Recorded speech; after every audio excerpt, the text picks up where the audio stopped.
صاحبنا كان ماشي بالعربيه بيدوس فرامل ما لقاش فرامل، بيفك العجل ما لقاش تيل موجود اصلا عشان كانت بترعش منه. راح لكعبول خرطها له اول مره، راح لكلاباله خرطها له تاني مره، راح لكلاله خرطها له تالت مره، وكانت التالته. طب اخطر حاجه ممكن تعملها في عربيتك هي خرط الطنابير، الا في حالات معينه. خليني اقول لك ان مش كل الطنابير ينفع تتخرط، في عربيات الطنابير بتاعتها ما ينفعش تتخرط اصلا. هندسه لقيت تيل في العربيه دي؟ لا. راح فين؟ الله اعلم.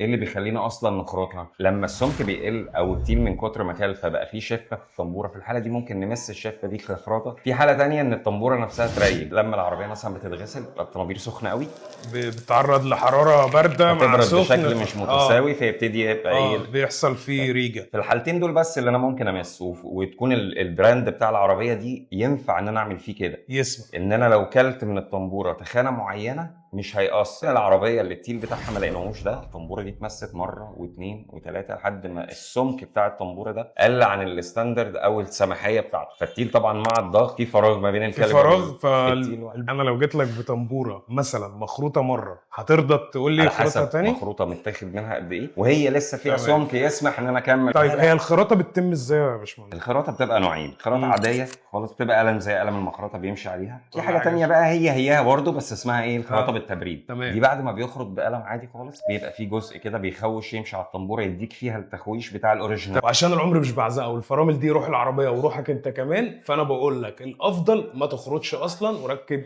طنابير افتر ماركت لو انت مش قادر على الاصل. وكده كده عايز ده او ده، انت بس هتسال محرك. سلام.